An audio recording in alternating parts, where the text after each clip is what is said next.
Bonjour, cette semaine nous avons une nouvelle lune, à nouveau en bélier. Mais surtout, cette nouvelle lune a la particularité d'être la première éclipse en bélier depuis près d'une décennie. C'est une invitation à garder à l'esprit que sans destruction, il n'y a pas de création. Ce sont les deux faces d'une même médaille.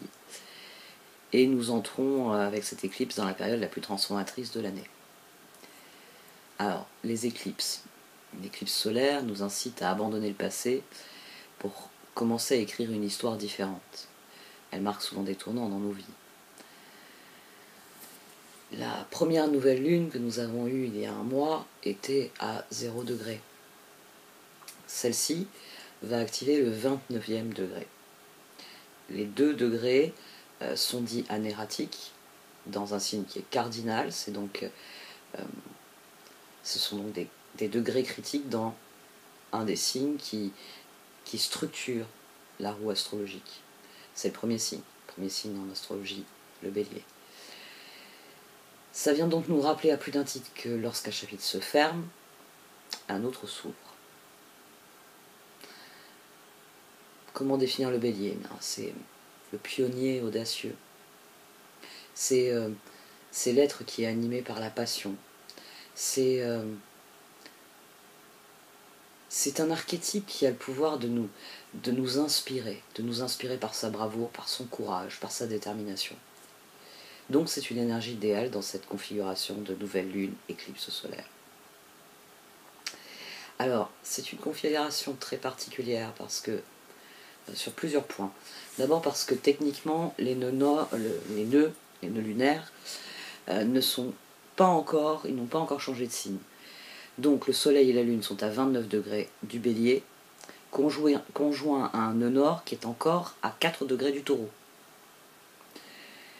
Donc c'est une conjonction, mais dans 2 signes différents. D'un point de vue astrologique, les nœuds lunaires, c'est parce qu'il y a le nœud nord en fait sur ce bélier.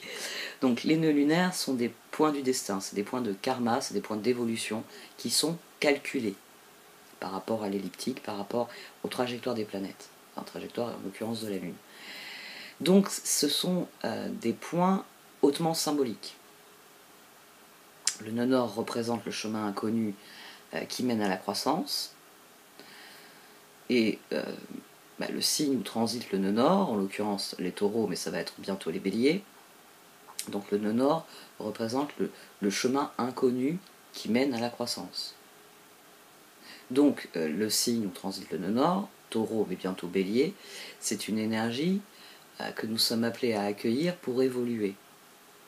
Donc une éclipse sur le nœud nord nous encourage à nous diriger vers l'inconnu, à explorer de nouvelles voies, à adopter de nouvelles façons de faire et à nous aligner sur des valeurs qui résonnent avec notre objectif. Le nœud nord, tant qu'il est en taureau, nous appelle à nous concentrer sur l'incarnation, l'enracinement, en simplifiant, en assainissant nos vies, en construisant une base solide, notamment en matière d'estime de soi. Il s'agit d'apprécier les plaisirs que la vie peut offrir. Mais les nœuds vont bientôt basculer, et là le nœud nord sera en bélier, nous demandera de faire preuve de courage et de détermination, de bravoure, tout simplement. Cela va profondément impacter, on va dire, notre façon de nous positionner dans le monde, et donc ça va impacter notre relation à notre environnement et aux autres.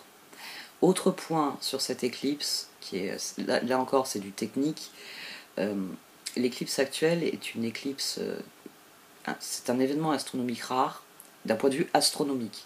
Là, je parle en termes d'astronomie.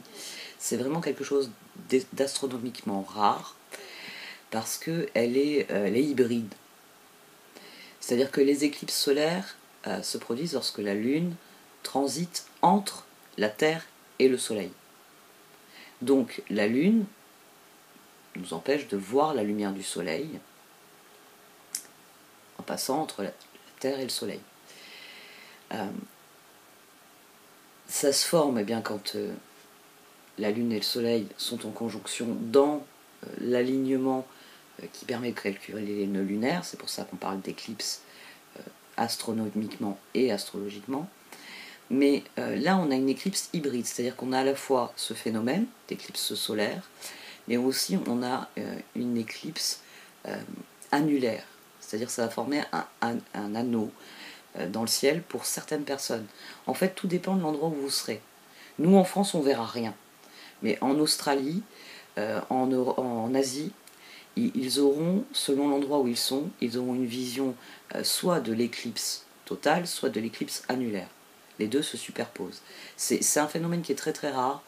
Là, ça faisait 10 ans qu'il n'avait pas été observé, à ce qui semble. C'est donc quelque chose d'extrêmement significatif.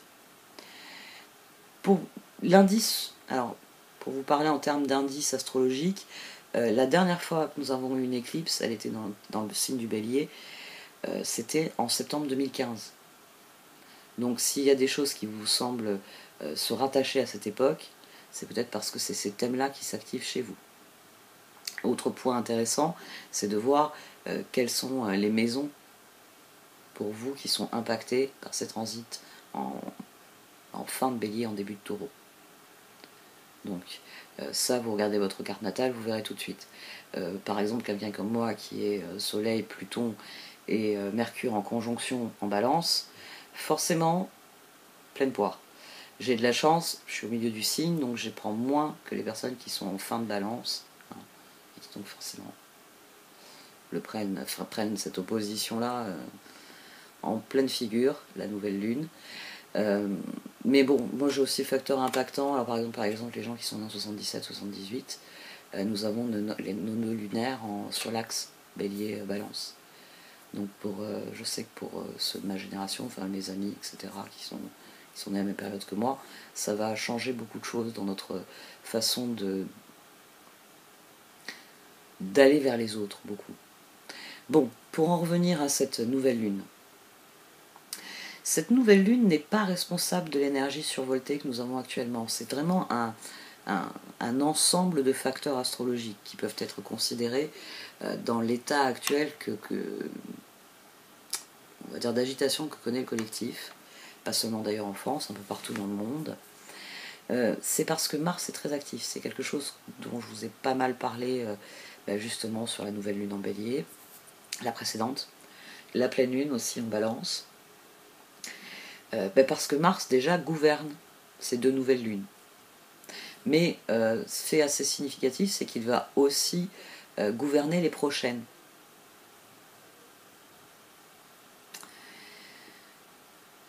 Alors, les éclipses, elles bouleversent le statu quo, à la fois individuellement et collectivement. Elles créent des moments où nous n'avons pas d'autre choix que de sauter dans l'inconnu. C'est ces moments qui nous alignent sur notre destin. On est poussé en avant, on est obligé d'y aller. On n'a pas le choix, c'est l'impulsion, c'est la grande tape dans le dos qui fait que vous étiez dans le rang, tout d'un coup vous êtes hors du rang. C'est vous le volontaire d'ailleurs. Vous voyez, il y a quelque chose qui vient et qui nous projette et qui nous oblige à remplir un rôle, souvent à accomplir le rôle que l'on devait accomplir d'ailleurs. Donc, au cours de cette éclipse, justement la planète de l'action, Mars, qui régit les béliers, est en Cancer. Mars n'aime pas être en Cancer, il est à son détriment dans ce signe. Et en plus, il fait un carré avec Chiron Bélier. Dire que ce transit est déclencheur, c'est un euphémisme. Ça va réveiller nos blessures individuellement.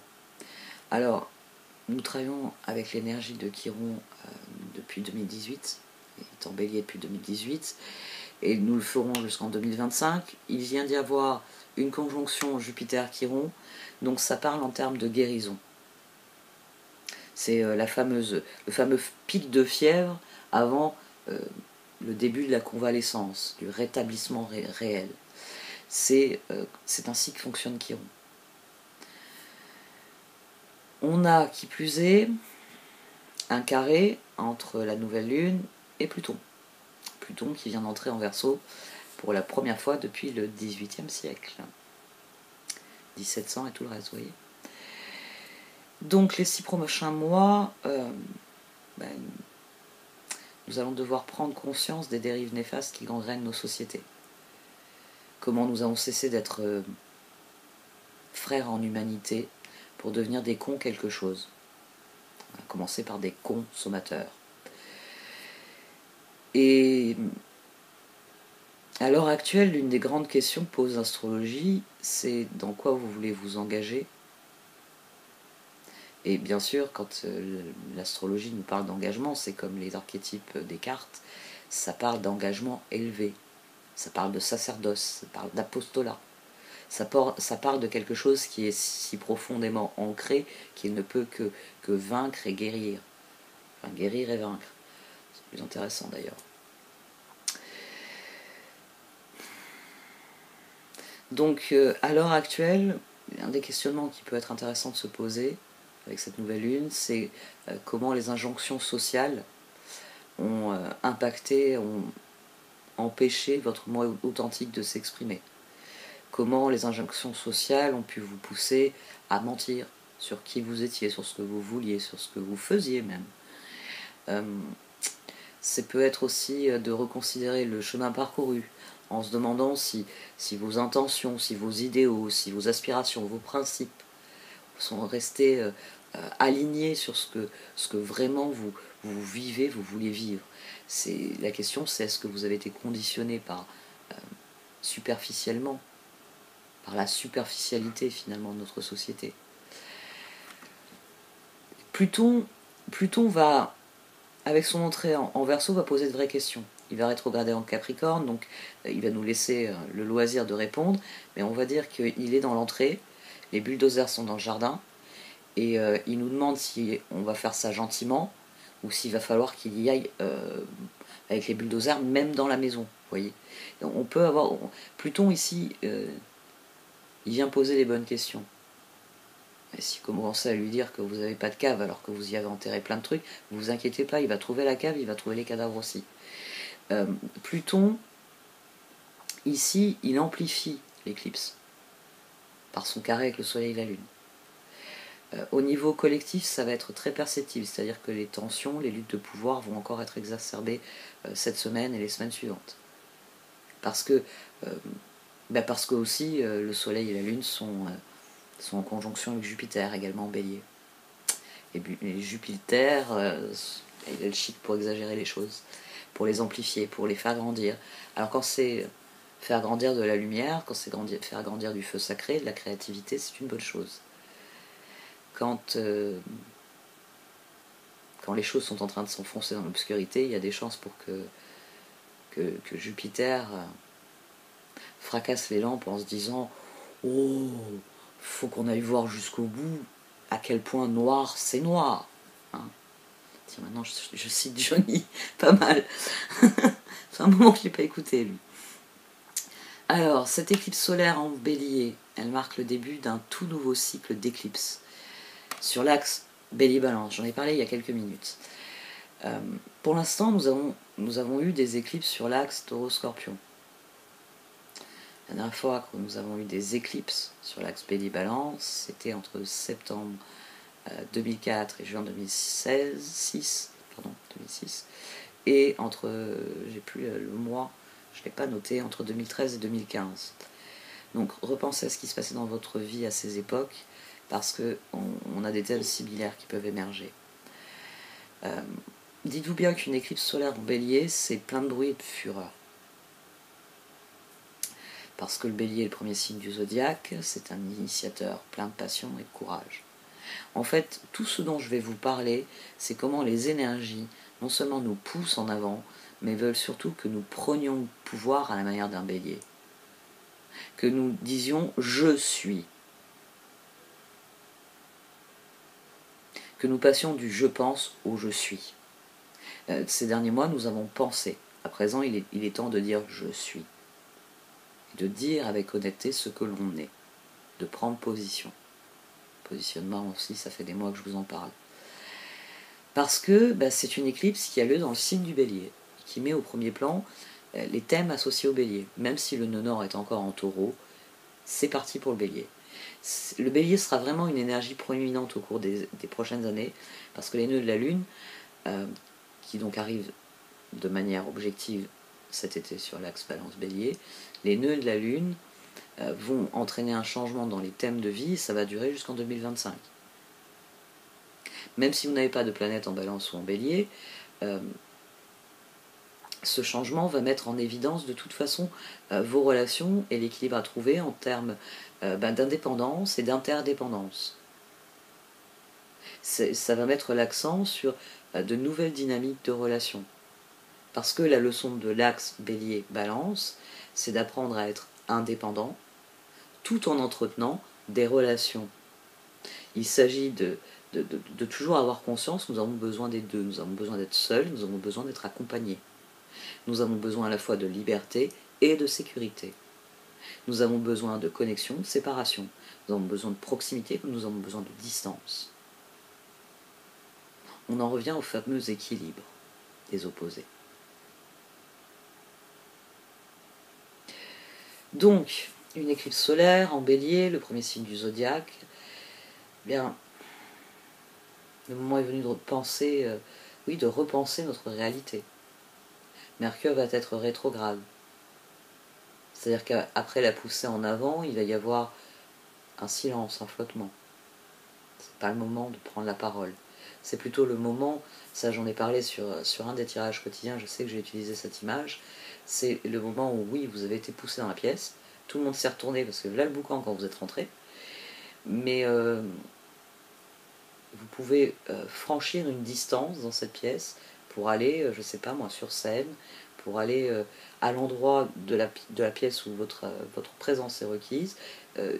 Mercure rétrograde dit que le je suis, finalement, va être une question de posture.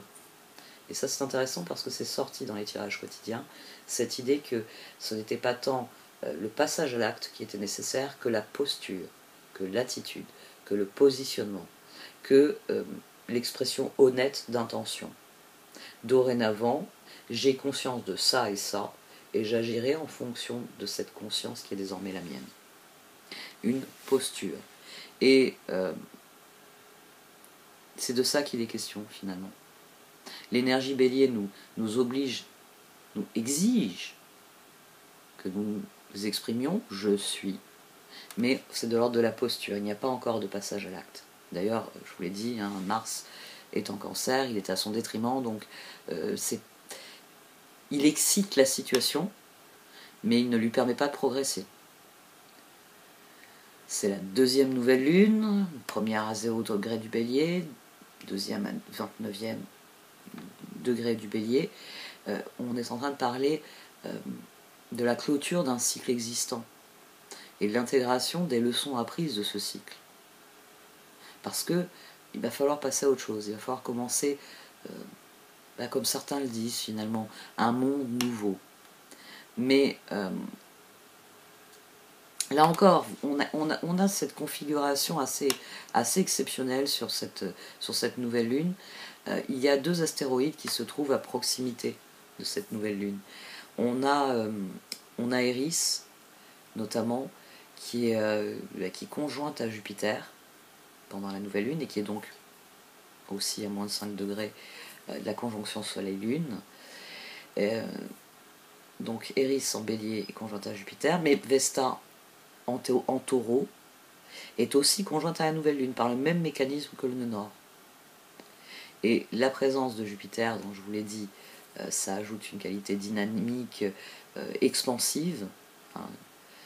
Mais les astéroïdes ici viennent souligner que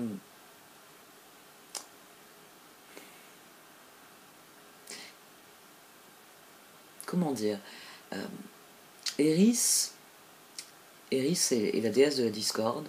Elle a été mise en corrélation avec les expressions destructrices de l'énergie féminine. La rage et l'hystérie féminine notamment sont rattachées à Eris. C'est vraiment... Eris a été diabolisée, elle a été ostracisée, elle est la putain, elle est la folle, elle est hystérique. Et tout son potentiel créatif a été bafoué. Elle ne peut apporter que destruction. Alors que Eris, quand elle jette la pomme dans l'Antiquité, c'est parce que elle veut en finir avec la situation. Elle veut en finir avec une succession de mensonges, de malentendus, de faux semblants, qui faussent complètement les données du problème, oui, dans une certaine mesure. Bon, après on a la guerre de Troie, mais c'est une énergie qui n'est pas néfaste, c'est une énergie qui est rejetée, mais qui n'est pas néfaste parce que l'activation d'Eris, oui, elle va créer du chaos et des conflits, mais c'est pour faire émerger la vérité. C'est pour faire table rase de tout ce qui... de l'éléphant dans la pièce, en fait. C'est pour se débarrasser de l'éléphant dans la pièce que Eris intervient. Elle vient dire, vous êtes tous là à tourner, à faire semblant que l'éléphant n'est pas là, et à l'éviter, et puis à se dire que, à force de l'ignorer, la situation va être de plus en plus normale. Non, il y a un éléphant dans la pièce. Et il est en train de ruer parce qu'elle l'a piqué avec un aiguillon. Mais dans le même temps, nous avons Vesta. Vesta, c'est une énergie qui est complètement opposée. Alors en plus, elle est en taureau. Vesta, c'est la Vestale. C'est la déesse des Vestales, c'est Vesta, parce qu'elle est liée à la maison et au foyer. Donc les Vestales, autrefois, se consacraient, bien justement, enfin, se consacraient au temple des dieux, à leur foyer, parce elles étaient dévotion et engagement comme Vesta, comme leur déesse. Et c'est l'énergie la plus opposée. Là, on est en train de parler de la sainte. Après la putain, Eris, nous avons la sainte. Nous avons toujours cette espèce de dualité qui est en train de fracturer le collectif. L'ombre et la lumière. Ceux qui cherchent la lumière et ceux qui veulent s'enfoncer dans l'obscurité. Et Vesta va contrebalancer l'énergie d'Eris. Ben oui, parce qu'elle est en conjonction avec le nœud nord en taureau. Ici, on a vraiment quelque chose d'assez significatif parce que ça vient vraiment souligner qu'il faut être conscient de ce que nous sommes, de ce que nous apprécions, de ce à quoi nous voulons nous consacrer, nous voulons nous dédier avec un sens quasi dévot. J'ai parlé tout à l'heure de sacerdoce. C'est de cet ordre-là. Ça nous invite à nous aligner en fonction de nos choix, en fonction de ce que nous sommes. Et c'est pas Saturne avec son sextile qui dit le contraire. Au contraire, le sextile avec Saturne vient vraiment nous donner l'occasion de revoir dans quoi nous nous engageons, quelles sont les règles que nous édictons dans la façon dont nous agissons, dans la façon dont nous accueillons les choses. Donc, oui, tout vient nous demander où se situe notre engagement, où se situe notre dévouement, dans quelle mesure ces principes guident nos choix et nos actions. Parce que, bon, le seul problème qu'on peut voir sur cette éclipse de nouvelle lune, c'est que le carré que forme la nouvelle lune avec Pluton va encore plus intensifier ce qui se passe au niveau collectif. Mais d'un point de vue individuel, un carré c'est toujours intéressant, parce qu'un carré exige que nous voyons les choses d'un point de vue différent, afin de gagner en objectivité, et par là même opérer les transformations personnelles qui sont nécessaires. Le seul problème de cette nouvelle lune, c'est qu'au niveau collectif, entre Mars qui fait le zozo et le carré avec Pluton, ça va intensifier les luttes de pouvoir. Ça va intensifier pour un certain nombre de personnes le besoin de se sentir en contrôle, de contrôler, de diriger les choses. Et ça va accentuer le sentiment général de tension, puisqu'il y a des personnes qui ont envie de se libérer de la situation, et il y a des personnes qui ont envie que la situation revienne sous contrôle. Donc, c'est toujours pareil.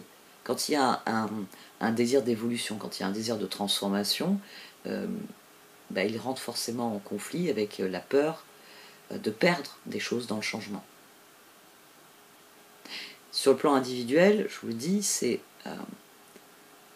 ce carré peut être correctement canalisé au vu de toutes les autres énergies qui sont éminemment équilibrées.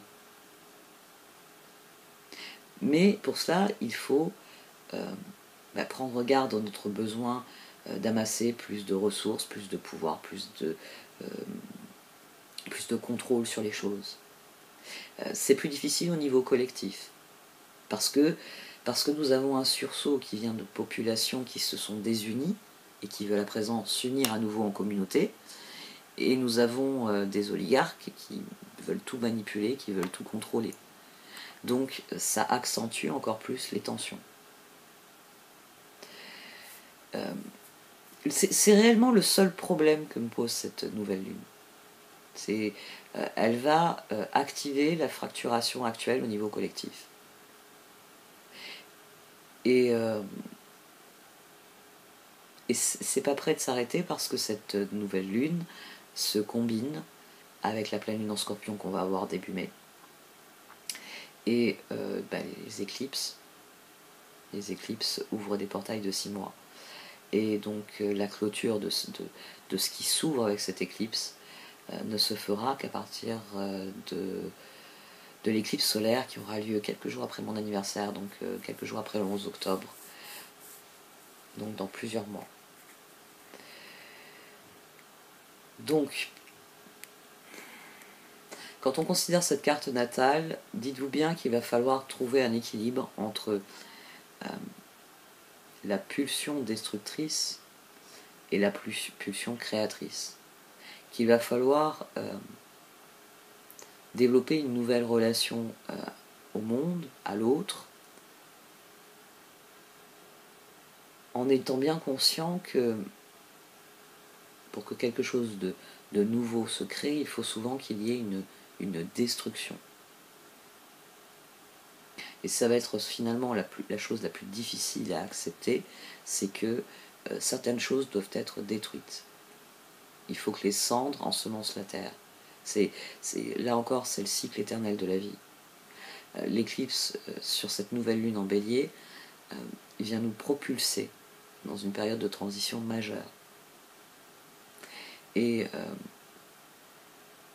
plus nous lâcherons prise sur ce qui est censé se terminer, sur ce qui est censé se finir, ce qui n'a plus de sens, et plus nous allons pouvoir d'abord créer un espace, et surtout y voir s'implanter de nouvelles choses, y voir quelque chose de nouveau s'épanouir.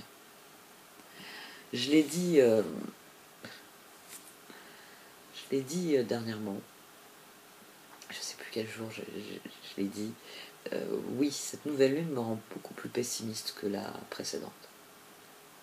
C'est pour ça que, quelque part, je me suis concentré plus sur on va dire, la réflexion technique autour de cette éclipse. Parce que chacun de nous a une vision du monde, chacun de nous a un positionnement, un rôle, et donc des choix, des opportunités différentes de ceux des autres. Et il s'agit juste d'être, à mon sens, dans les prochaines semaines, conscient des énergies qui entrent en jeu. Parce que c'est le carré. Si vous êtes conscient de où se trouve la tension, vous pouvez trouver le point de libération de cette tension. Et pour chacun de nous, ce point est différent. Chacun de nous va aller vers quelque chose qui lui appartient en propre et qui est appelé à s'exprimer, on va dire, dans son essence la plus honnête, la plus intrinsèque. Il n'y a pas de jugement là-dessus, chacun a son histoire, chacun évolue comme bon lui semble. Après, à charge pour chacun d'être conscient qu'en faisant ses choix vont avoir un impact sur le monde.